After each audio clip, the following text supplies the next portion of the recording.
Hi, welcome to Tomb Raider. It's not Tomb Raider 3, I'm finally learning not to say that. Tomb Raider. This is playthrough part 3. You left us last time tracking some sentient wolves. Roth is there with his leg just behind us, all ruined, and I had a bit of a poke around this camp looking for pickups. So I kind of know the way now, just at least this first bit.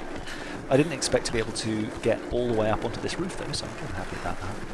But it's basically heading up to where that wolf was howling at the end of the last episode.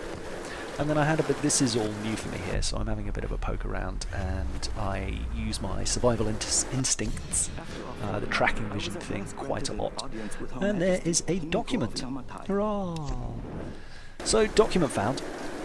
And then there is a thing over here. I just had a look down here, but there's nothing really to see. I'd actually been down there already. This is intriguing me. Not the barbed, spiky fence, that's obviously not very intriguing, but this, up there. Now you can light that thing on the left, and I guess swing it into the thing on the right, but I'm not exactly sure how I will get it lit. Maybe I'll find something later that lets me smash through those boards. Shotgun or something, I don't know. I'm assuming there's a shotgun and a rifle, because there are skills for them later.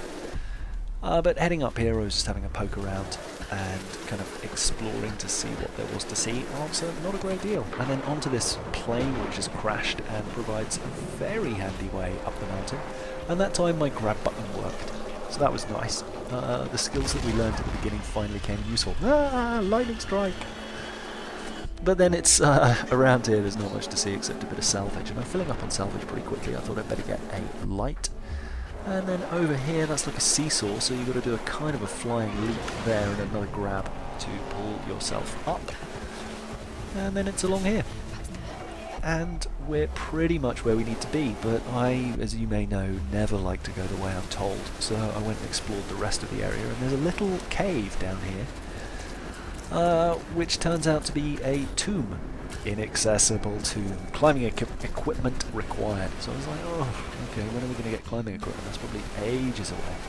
So I carried on with the mission and headed into the wolf cave. Here we go. And heading through here, a little bit scary and tight. Sort of semi-spelunking, I think we'll call it. Wolf! Where did it go? I tried to shoot it, but I was too slow. Reactions of a sloth. And then poking through here, that wee wee noise that you can hear is the transmitter. There it is. So grab that, and that was actually pretty straightforward.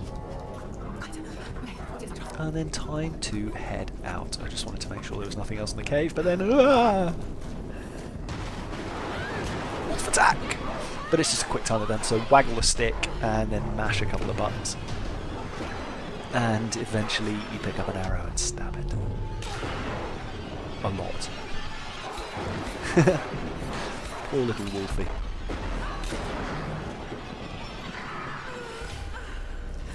And then skin the wolf and head back. So I thought I'd just get the transmitter back at this point and see what the story would throw up next. So down here, zipline off. Convenient zipline there. And then it's just a drop down here, and she kind of falls and stumbles a bit, but nothing too critical. And then it's back here with the first aid kit. Yay for Roth! And she fixes him up, and they have a bit of a sleep, and then Roth wakes up.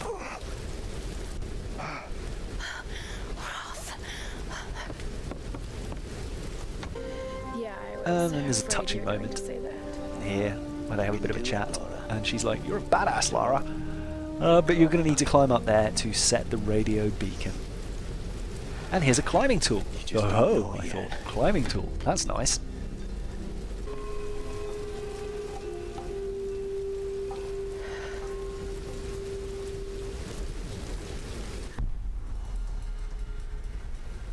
You might want to give that axe a go on the rock wall over there first. So I thought, first of all, I'll just level up my skills, and I got Bone Collector, which gives me salvage from animals, because obviously, you know, that's what animals have in them, and that makes perfect sense. But then climbing is pretty straightforward. Basically these kind of walls, I don't know, the white walls basically, they look like limestone.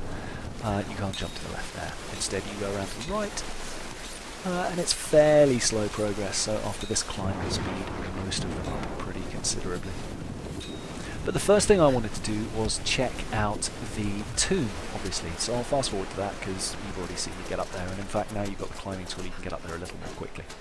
But climbing up here, and then light the torch, and there's basically an empty passage here. It hinted that there might be more stuff. She kept looking at things, but there was nothing to see.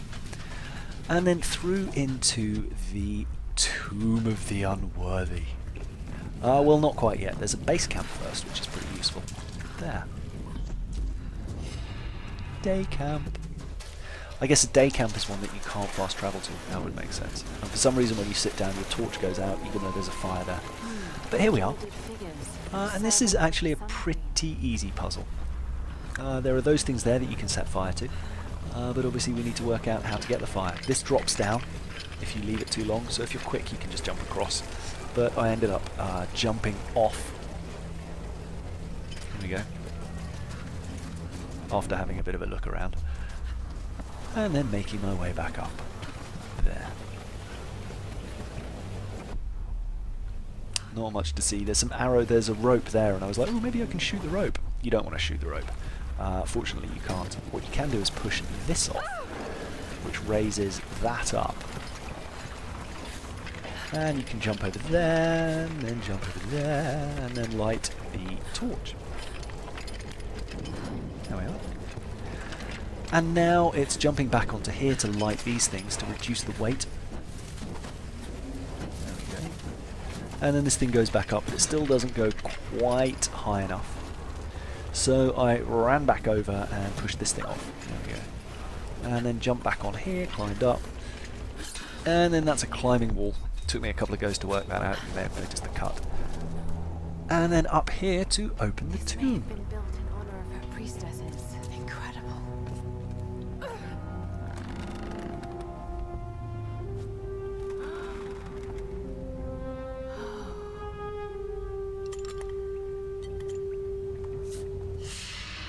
And the shiny treasure is a bunch of experience and also a map. See, Mountain Village relic map found. And you can see there down on the bottom there are some question marks now that are outlined, so that sort of tells you where some of these relics are going to be, which is good news. It's going to save me hunting around too much. And then it's a zip line out and back to the path ahead. So I'll cut that out. So heading out here, it's up to the left. There we go. Come on, Laura, you can do it. And now we've got the climbing tool, we can make our way a little further up the cliff face.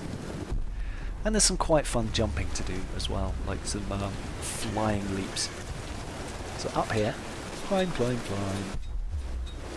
There we go, and then a jumping jump, a jumping jump over to that one. And then up here there's a couple of guys who need taking out.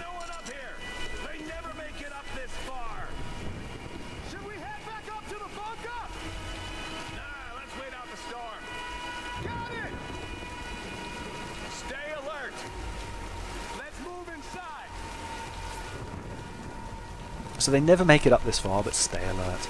Now you can use arrows to attract their attention, so that's what I did. I thought I'd tempt this little fella out of his hidey hole, and then sploosh! Headshot pow. And then these two are standing pretty close to each other, so that's one down, and then the other one I missed the first time, but he's kind of an idiot, so he just stood still. And that's all three of them down. And then there was a bit of poking around here. There's some salvage to get. There's another document there. Ambassador discovered. And looting the corpse.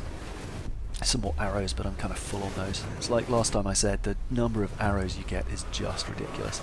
Then I thought I'd head around here. That lantern on a previous area, those lanterns are a challenge. There are 5 of them to smash. I found 4. Spent about 20 minutes looking for the 5th, but never found it. So I need to go back and investigate that. And then there are these statues as well, which you can light. There was one down in the village down below, which I didn't make you sit through.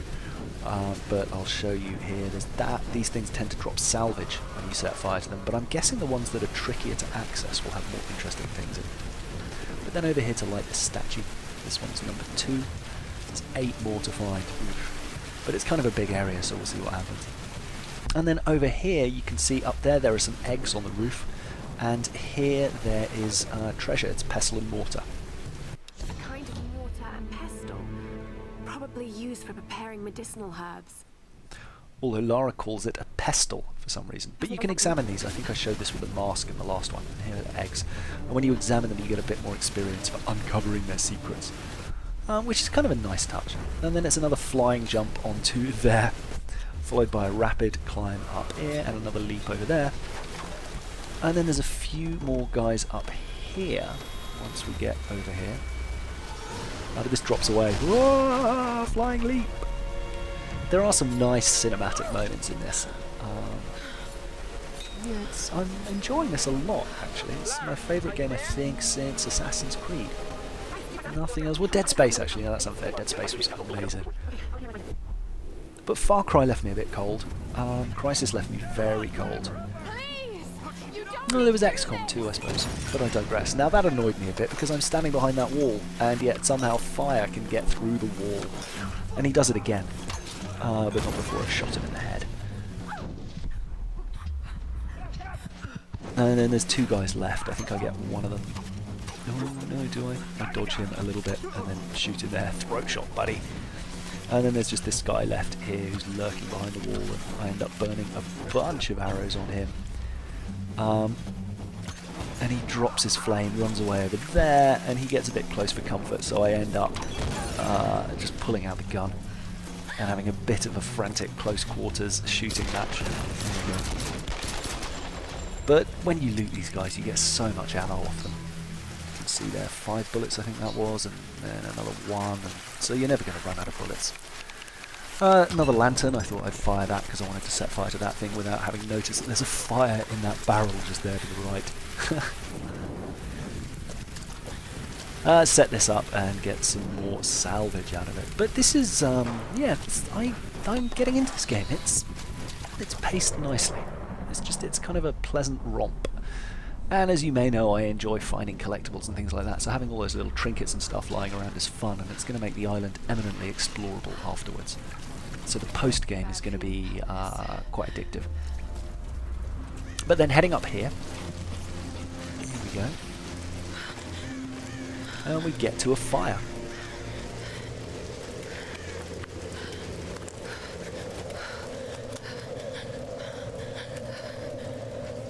And so what does she do to protect herself? Watches a video. I must get warm. I know, I'll watch a video. And the video is an interesting one. It basically shows Whitman to be a butt. Dr. James Whitman, filler 15, take 3, and action. Okay, now take a firm grip and then slice him down the belly like this. Yeah, you got. Good Lord, cut. So he's getting annoyed that he has to do reality TV. Then there's quite a sweet moment between Roth and Lara, showing them bonding and him talking about how her dad relied on instinct and was an awesome explorer, and she's got the same instincts and should learn to leverage them, which I thought was really sweet. And then it cuts to a beautiful sunset. Aww. Before cutting back somewhat harshly to Lara in the rain. And she's got to go and find her friends. And I've turned on subtitles as requested, so they'll be coming up before. But if you want to see part 4, that's on the right. Part 2 is on the left. I hope you've enjoyed this so far. I'll see you in the next one. Bye.